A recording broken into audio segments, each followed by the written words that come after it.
Hello there. Every Souls game has that one location which is so frustrating that I get this close to stopping my playthrough when I get there. From Software mastered many aspects of game development over the years, and today I will talk about the best and the worst locations in each game. Though still no Bloodborne, they refuse to release it on PC, and I refuse to buy an entire console for only 3 games that I want to play. But let's be real, who am I kidding? This is the real reason why I don't include Bloodborne in my videos.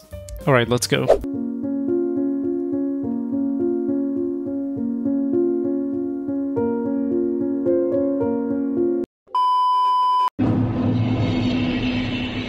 This is not going to surprise anybody. Anytime I reach the Lost Isolate, I think of 2 things. How long will it take before I close the game, and what if they didn't rush the development? How iconic and detailed this place would have been. Lost Isolate is easily the biggest location in the entire game, and it may even be the biggest legacy dungeon among all Souls games. But here's the issue. Just like how 1000 Planets didn't work out for Starfield, if you don't have the 16 times the detail, the size of your map does more harm than good for your game. Lost Isolate is massive, but it is empty and boring. There's way too much running between landmarks, and enemies are not interesting at all. Alright, you have Taurus Demon, Capra Demon, great enemies, but they're early game bosses. Lore-wise it makes sense, this is where demons originated, after Witch of Isolate accidentally left the stove on. But still, reused enemies work as long as there's enough variety for them to blend in. Having stationary insects and slow goofy statues don't really help in this case. And then there's the end boss, Bed of Chaos. Well, if you're asking where's the footage of the boss fight, I just couldn't bring myself to run all the way there. Early Souls games have some disgusting runbacks, but none of them is as boring as Bed of Chaos for me. You run 2, maybe 3 minutes just to instantly get pushed down the hole by the boss. Like, no wonder why everybody is cheesing it.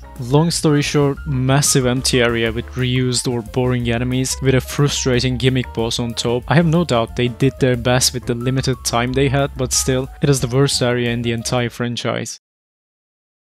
Top spot was actually quite difficult to pick, but I think I like Anor Londo a tiny bit more than I like the Painted World. In the 3rd game, my biggest disappointment was realizing how small Anor Londo was. I was devastated to see that the area was missing a big chunk of it. For me, without a doubt, Anor Londo is the single most iconic place in the entire game. There are many memorable places in the 1st game like Blighttown, Undead Burg, Sen's Fortress, and I enjoy most of them, but Anor Londo just feels better than all. Depressing clouds, grey sky, moldy broken walls, and the disfigured creatures are gone. Even in your first playthrough without any lore knowledge, you can easily tell this is the city God created himself. Now, not Miyazaki, I'm talking about Gwyn. I find the enemy placement in Anor Londo perfectly balanced. I mean, you don't get an enemy behind every corner, but the enemy variety in this part is not really amazing. We have giants, silver knights, painting guardians, and some weird demons for some reason. Once again, based on lore alone, it makes so much sense that the place is protected by Gwynevre's silver knights, and it would be weird to have anything else as an enemy, but still, this place is massive. I wouldn't mind having a bit more variety in some places. Now, what I love about this place is the variety it offers in gameplay. On top of massive elevators, suddenly platforming is a big part of your gameplay, and gravity becomes your worst enemy. But if you think you were having a bad day, think of Tarkus. Dude destroys everything on his path and he's an unstoppable bulwark. He even breaks the window that you as a player use, and then he slips and falls to his death. And one last thing that makes this map so memorable for me is the fact that you can destroy Gwynevre's illusion and it will change the scenery of the entire area. It is just an amazing place from start to finish. One thing Dark Souls 2 does the best is making terrible game design decisions. While writing the list, I actually had trouble picking which zone is actually the worst. For example, we have the Shrine of Amana. At times it becomes really frustrating, but if you have a bow, then you pretty much eliminate all the difficulty in this area. Next, I was thinking of Frigid Outskirts, but confession time, I didn't even know this area existed up until a couple years ago when I stumbled on people talking about it.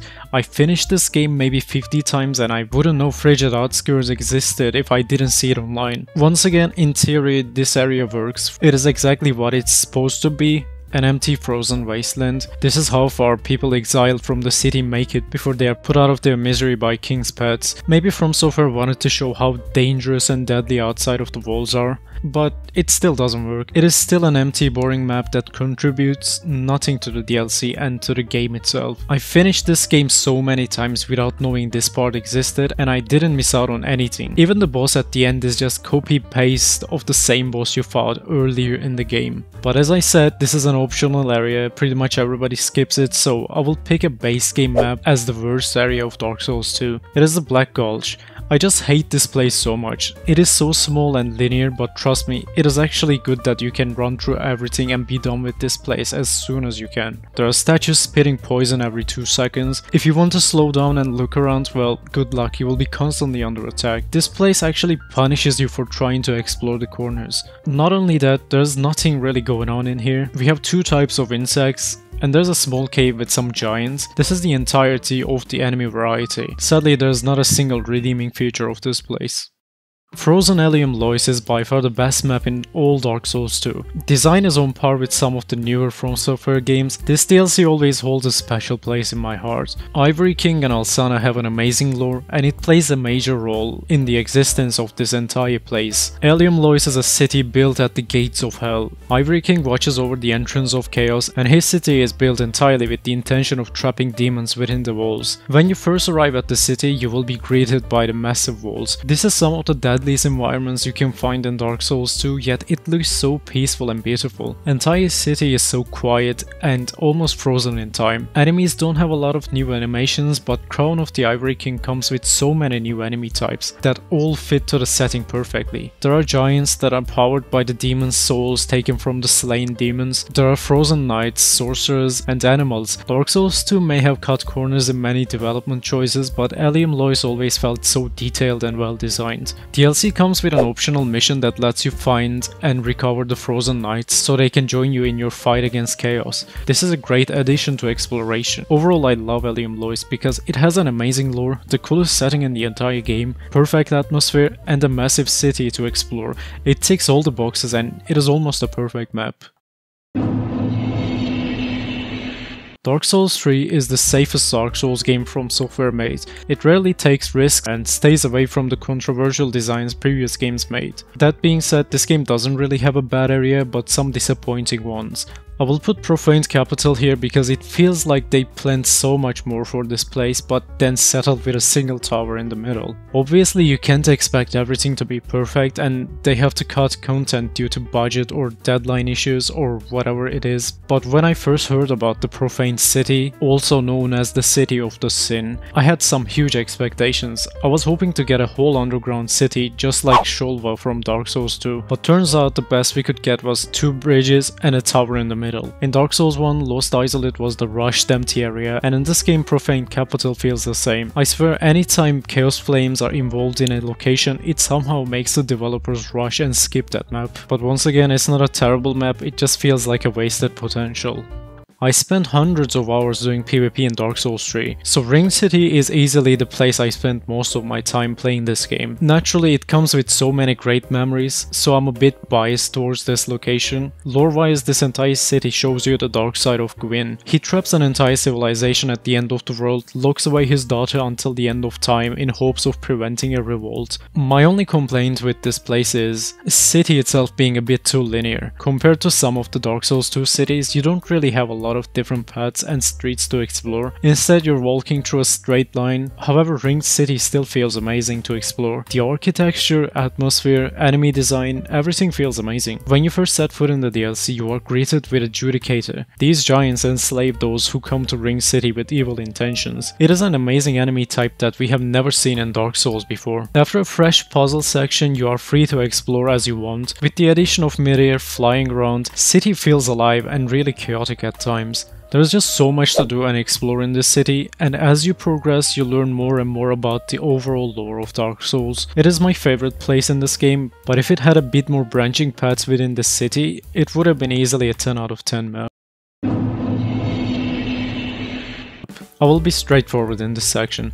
There are no bad areas in Sekiro for me, so while making this list I decided to check what others think. I saw so many people saying Mibu Village, but I don't really hate it. Sekiro is a vibrant, bright game and Mibu Village is a great addition with this dark, creepy place. Instead, I will say the worst place in Sekiro is Ashina Depths. This is easily the second worst poison swamp in From Software games, and not in a good way. It is only slightly better than Black Gulch. It is almost like a small filler room with maybe 4-5 enemies. If you can kill the miniboss quickly, you will probably only spend a minute in this area. It isn't entirely terrible, but the scale of this area makes it feel really unnecessary.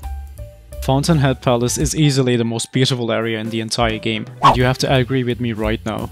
I won't ask it again. Sekiro doesn't play like an RPG, you unlock more power-ups and new moves as you progress in the game, and by the time you reach the Fountainhead Palace, you have a great number of different tools and moves in your arsenal. This entire area is designed in a way that it makes you use everything you learned and unlocked so far. First quarter of the map is more of a stealth-focused section. You can run through and kill everything on your way if you want to, but it is significantly harder than the stealth approach. In here you will find some of the most annoying enemies in the entire game, but that just adds up to the experience. There are enemies that will age your character by 80 years if you get caught in their spell, and I always find the animation hilarious.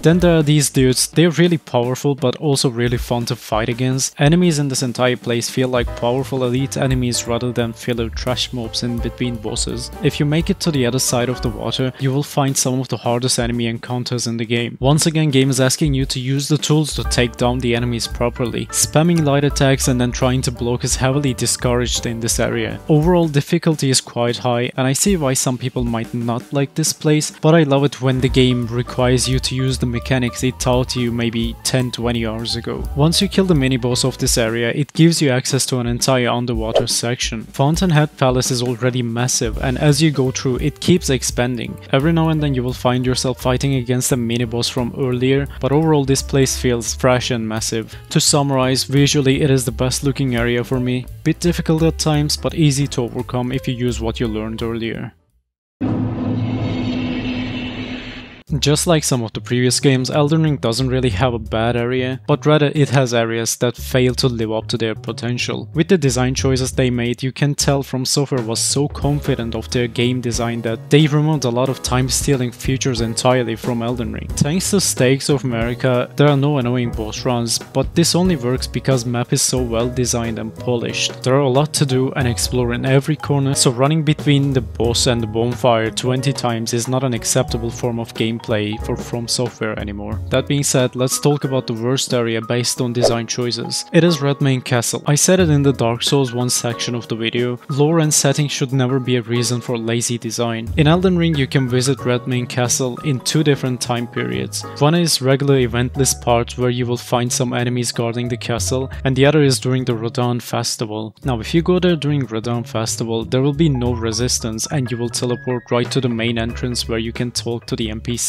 and proceed to boss fight. Lore-wise, it is exactly how it should play. During the festival, Castle welcomes warriors from every corner of the lands between. Anyone is free to participate in this festival to honor General Radahn. My issue is not the enemy hostility, but the scale of the castle itself. Compared to Stormveil Castle and Academy, Redmane Castle is so small and boring. When I first saw this place from distance, I was ready to explore an amazing castle with a similar scale to Stormveil, but it ended up being a place you can run around and entirely explore in 10 minutes. Great setting, great design, but it doesn't offer the details other legacy dungeons have.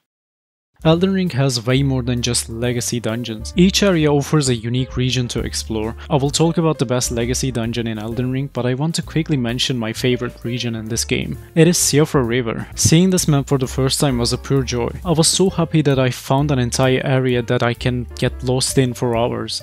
And when I finally fully explored it, I actually felt bad that it was over. It is a similar feeling I got when I finished Witcher 3 for the first time back in the day. Content was so good that finishing it actually made me feel bad. Okay, let's talk about the best area in Elden Ring. It is without a doubt Leyndell Royal Capital. Elden Ring has so many amazing legacy dungeons. I loved exploring Stormveil Castle, Volcano Manor and the Academy, but level design peaked with Leyndell. When I first saw Anor Londo and Ring City, I just wanted to explore every corner of these these massive cities, but it was not possible. With Leyndell, for the first time ever, we can actually explore everything we see from the city walls. Best levels of From Software games usually have multiple shortcuts and paths that lead to the same bonfire. Leyndell's design is similar in a way, but instead of all the paths leading back to the bonfire, you have multiple paths that will lead to the boss instead. You can go through the streets, you can jump on the roofs and rush to the boss, you can take alternative paths and explore even further. In arguably the biggest city From Software ever made, you would assume alternative paths will lead up to dead ends that'll force you to backtrack, but that hardly ever happens in this map. Every corner you decide to explore either leads to a secret area, or it circles and leads back to where you were without needing to backtrack the same paths. Exploring Leyndell is so much fun because not only you will find so many secret paths and unique loot, also enemy placement is not frustrating or unfair, so you can enjoy exploring without worrying too much about your remaining healings and survivability. I enjoy the architecture and the atmosphere of some other areas, but the exploration in Leyndell is just on another level, so it is easily my favorite area in the entirety of Elden Ring. If you enjoy Souls content, and if you made it this far, consider giving a like and subscribe. It helps a lot. Also tell us what are your favorite areas in Souls games, especially Demon's Souls and Bloodborne since I didn't include them, and let's have a discussion in the comment section. But this will be all for this week, and I will see you on the next one. Bye.